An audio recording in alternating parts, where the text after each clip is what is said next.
Welcome to Clock That Tea with Pastor D. The tea is real, the word is deep. This ain't your average church chat. Clock That Tea with Pastor D is where youth pull up, reflect, and keep it real about Pastor Deanneen's sermons and life-changing messages and how she clocked that tea. So we will be talking about what really resonated with us, what really hit, and what we had in church had us. Don't laugh at me. This is episode 1, so we're going to keep it rolling. But basically, we're going to be talking about how she clocked that tea and how it, really touched me. And Down really to my soul. And how it can impact other people's life too. Everyday lives, exactly too. Before we get into it, who are we? My name is Samira. I'm Ariana. But you can call me Ari. And you can call me Samira. But Ariana's gonna let us know what our topic for today is. Alright, so our first episode, y'all ready for the title, is You Stayed Here Long Enough, but it's time to move. So, one of the main scriptures that went along with the sermon that Pastor discussed today was Deuteronomy chapter 1, verse 1 through 9. And one of the most impactful things about the verse is learning how to move on when God tells us to move. Like, you can't be stuck in the same place and blame God for him not moving you when you're the one not ready to move. He been giving you the signs and you just said, I'm gonna just do me. Now look at you. People always tell you go with the flow, but you need to go with God because God is the flow that you need. What really resonated with me was the part when she said that there is a season for everyone. People come and go out your life, and there's a season for people that come in your life and leaves out of your life. And one of the hardest things personally I deal with is I don't have a lot of friends. So when I get friends, I'm afraid that they're going to leave and not be within that season for a long time. But the thing about it is God can be your friend, your companion, and all of the above if you allow him to, if you allow him in your life. And that is something that I had to realize as a young person growing up. Also, I've been through the same situation too. When I say God will remove people out your life, he definitely is. It can even be your bestest friend that you actually think that is your best friend, and all of a sudden it just leave. Yeah. So it is true. God is gonna remove people out your life, and He's gonna bring people that's gonna support you, motivate you, lift you up. God, connect people, right people. So a question that we want to discuss before we get into our other questions, one of the main questions is, have you ever overstayed in a season God has already ended? Do you want to answer that first? I want to answer it first. Yes, and I'm gonna be honest. Currently, right now I am, cause I've been having issues with my job and all. I had my moments with them, but me and my stubborn self is just nah, I'm just overcoming it. But day after day after day, things are just not working out. So it is. God had been told me my season was ended. That's all I could say, and I'm still stubborn. I'm still there. But I know right now I'm about to start my externship, so it is gonna be me leaving my old job, start a new one, so I can branch out to my future career. So yeah, that's good. For me, a season that I overstayed that God has already ended is realizing that talking to people about what you're going through in life isn't a burden on them, and it's not a burden on you either. Being able to have that space to talk to people and be free about yourself, spiritually, mentally, and emotionally, it kind of made me realize that I stayed stuck in this season of guilt and like just feeling like, oh, I can't tell them this, I can't tell them that. Because growing up, you're told to do certain things, and it makes you feel like you're still stuck in a child's place even though you're an adult. So it's kind of things that you carry from childhood to adulthood that probably never change. But that's just one of the mountains or seasons I'm ready to overcome and move forward from, is determining what's from my childhood and what I want to change in my adult life, basically. And making sure that, you know, not letting the things that, you know, that I said that twice, but who cares? Things that like hindered my growth when I was younger, don't let it affect me now, because there's a past, present, and future. And the past is for reflection. The present is the gift that God has given us. And the future is something we don't know, but waiting to happen as long as we take our time there. So that's my take on how I overstayed in a season God has already ended. On to a few other questions we have. The most impactful part of service. I think I already did that one. Is there anything that resonated with you in service today? It's every single day. I mean, one thing I could say about our pastor, you know, our lovely, beautiful pastor. It's like, I feel like, I'm gonna be honest, I feel like she just be walking around with us. Like, I feel like she's at school with me, at work, at home, and then when I come, like, listen to the sermon, it's like, she speaks the exact thing that just happened. I'd be like, what in the world? Is she following That's me? what I'm like, there's a camera on me, like, I don't even know, I'm like, checking, like. What did God tell her this time? But I will say, I feel like it's like God speaking to her. It's like giving out the message, and I'm like, oh, like, they just said, like, don't do this. Oh, I did this, and I just did it too, and they said, don't do it. You know, that's what I mean. I don't know how to, like, really explain it, but it's like, she's saying it, but it's like, you know, overcoming.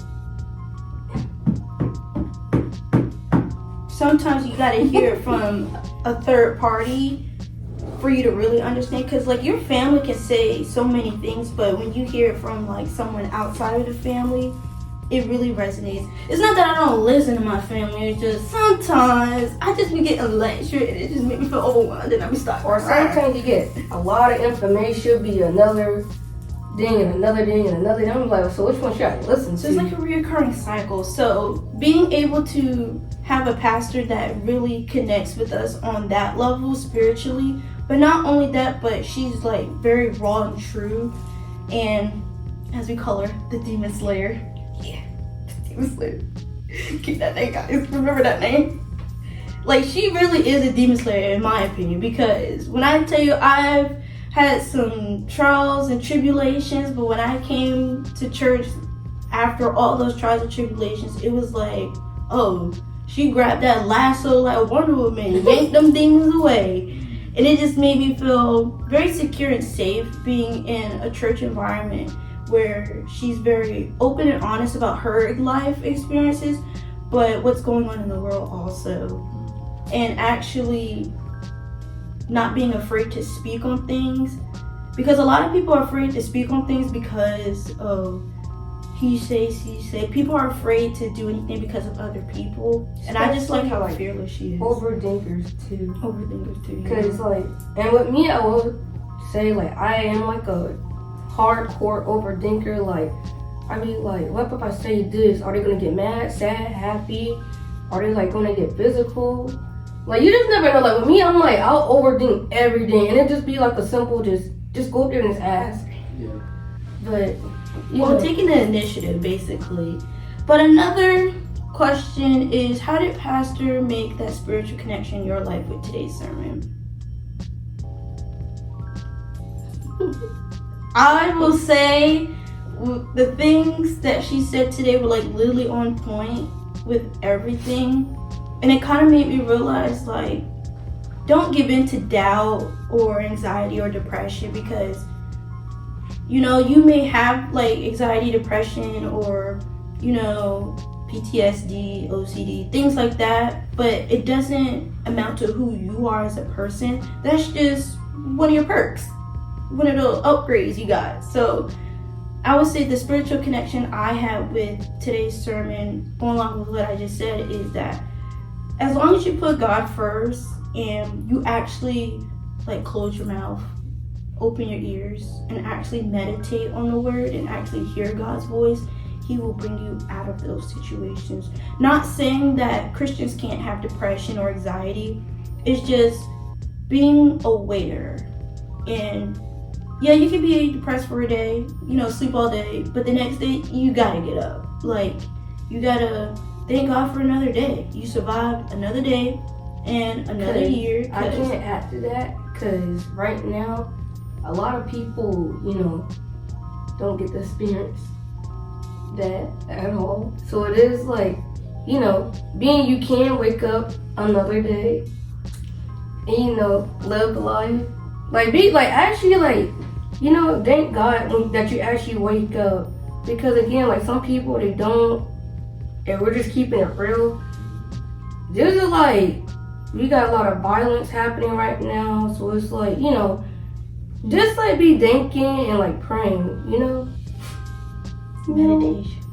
Exactly. I think one of the biggest things I learned growing up, and like in my stance right now, is, I'm sorry, but I can't be mean to people, and I can't like say, oh, I hate you. I can't do those things. I can say it in my mind, but physically or like verbally say it, I can't. Because I was always taught to, you know, love thy neighbor as thyself and be kind to people, because you don't know what people are going through. And some people doesn't have the capacity to understand you or what you're going through. That's what I was told. So that, I really connected with that, because, you know, there's so many things going on in this world. You gotta stay prayed up, you know, anoint yourself, even if you, because you never know. You never know. You gotta stay protected and well kept, because there's so many things going on. But going on to our last few questions, I'm gonna just say them all at the same time, and then we're gonna go with the flow. Go with the flow of the questions and the answers. So, we already answered that one. What do you think we delay obedience, even when we hear God clearly? What mindset has to die before you can truly take possession of what God promised? When was the last time God told you something you didn't want to hear but needed? So, I'm gonna answer. I can answer the mindset one. The delay obedience for me is, I don't know. It's like you hear God, but at the same time, stubbornness comes into play.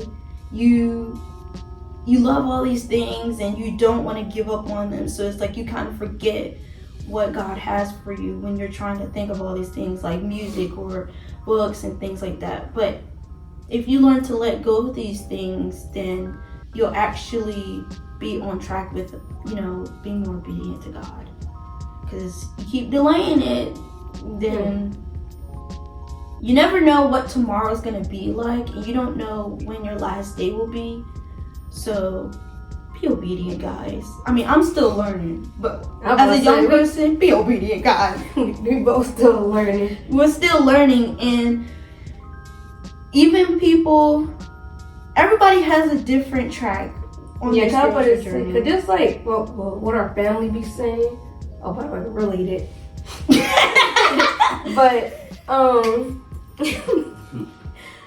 like what our family be saying, like we'll be like, I will be like, okay, we be rushing stuff. Like me, for example, like I'm trying to rush into like graduating. So when I say taking back to back like classes, but then that's when, you know, my family hit me with, you're still young. You're not in your 30s yet. You're not in your 50s, 60s. You still got a long time to go. Well, way to go. But, you know, we're still young. We got a lot of learning, you know, things that we can, you know, prove on, work on goals. take our time. That's the mindset that has to die for me, is like rushing into things, because I can only do but so much at once. But taking my time and allowing God to guide me there, instead of me rushing the process, and then I'll miss out on what God has for me. So that's a mindset that has to die for me. So I got a lot, but we're just gonna do like two. My main ones is more like, you can't always please everyone. And then another thing, overthinking. Cause I'm telling you, I will think of everything. Like, just like recent, our cousin. He behind the scenes. But anyway, with Tristan though, but cause we were trying to film something, and then he was like, go up to Pastor, and I was like, I'm nervous. Cause I'm like, I don't know, I get, like, that's the thing, like, I get nervous to do this, cause it's like, I don't know how the outcome goes, but again, I gotta, stop overthinking, just, ask, instead of having Tristan doing things for me. Alright, so to end our first episode of our podcast, we're gonna close with our last question. And I hope you guys, comment below what resonated with you in this podcast. And I hope that you guys, find the time to come visit the Mount Western branch at 4020 Raintree Road, Chesapeake, Virginia. Or check us out on Facebook, Instagram, YouTube, and other platforms that will soon be available. So, and our lovely pastor, A.D. Goodrich, and our chief. So, we are so glad that we were able to start this podcast. And our last question, and you guys can answer this question also. Want me to read it? Yeah. You got it. What's one area in your life or ministry where you hear God saying, you stayed here long enough, and what's your next move? Oh, child. Well, I already know, because I can feel your energy hitting me in my head right now. Mine is just like, my job. Again, I will say it is time to go, because, they do, I ain't gonna talk shade, but but let's just say, like, it's time to go. Like, you can just tell by the energy of, like, a workplace when you walk in, and you just don't feel like that, I like to call, like, safe or uncomfortable environment. And right now, it's just been uncomfortable for me being there. And again, God has told me to leave, but I just thought, I could overcome it. Or, no, it's not this. Like, they're probably doing it because of such and such, but I had the signs for, like, how long? Like, 2 years? Yeah. I've been on my job for 3 years now, and I'm still going strong, but it's time to move on. And God has been telling me, but little Miss Ari has just been stubborn. So, again, it's time for me to go. And, my next move is, try to find another job, and then also trying to do good at my externship, so, I can do my pig crow job. Before I answer our last question, I also want to bring up that the Mount Western branch is a church that's supposed to change lives. So bring a friend, neighbor, family member, co-worker, your dog, your cat, your fish. We welcome everyone, because you can even go to Walmart right now and grab that random old lady, even though she probably say no. But still, grab her. Well, don't grab her. Ask for consent first. Okay, yeah. And then, bring her. Carpool. There's no excuse. You can carpool. Bring somebody, because here at the Mount Western Branch Church is supposed to change lives. And if you don't have a car, there's scooters. And if you don't have a scooter, you got 2 legs. You got a bike. There's a public transportation. No, but walk is more better. Healthy. Not for everyone. Anyways. So yeah, bring somebody, because here at the Mount Western Branch Church is supposed to change lives. So let this church change your life. All right. my answer to the final question is, one area in my life where I hear God saying that I've stayed for too long is, can you not whisper in my ear? Is definitely like understanding that I can't change people. And okay, I can't change people and I can't make them change, and I don't have any type of higher power. That's all. That power belongs to God. So one thing I'm learning to do is to learn to say no to people and not be a pushover or someone that can be easily taken advantage of. Because it's really hard out here in life, and people will bring you down, say the rudest, meanest things, and make you feel like you're a manipulative person, and you're not. Like two friends, it can be anybody, someone that you're really close to. Strangers, like recently, I just had the worst thing happen. Not the worst thing, but I kind of realized like, wow, it's just God telling me like this person isn't my friend anymore, because people say harsh things, but at the end of the day, we pray for them, and I just wish people happiness and kindness, strength, prosperity, and also, as we close out this podcast, I pray that, everyone has that level of discernment and understand that some people aren't for you, even if it's your family or your friends. So, stay tuned for next week's episode. We'll be having a special guest. And Ariana, you're gonna love this special guest. You're gonna love this special guest. So, Ariana, would you like to pray us out? Do you want to do the honors? I'll do the honors. Look. Thank you, Heavenly Father, for joining us today on this podcast. I just want to pray over everyone that's watching, and anyone that's listening to this podcast, and find whatever they needed to hear in this podcast, because Lord knows we all need something to resonate with us so we can learn to move forward in our lives. So God, I just pray for strength, prosperity, and the love of discernment and peace in everyone's life, because things happen, but don't let anyone take your peace. Don't let anyone take your happiness. So I just pray that everyone in this world, everyone in this room, everyone that's watching, that they're blessed and highly favored. And always remember that you're working for Jesus, not nobody else. So, stay tuned to our next episode. And that was Clock That Tea with Pastor D. See you guys.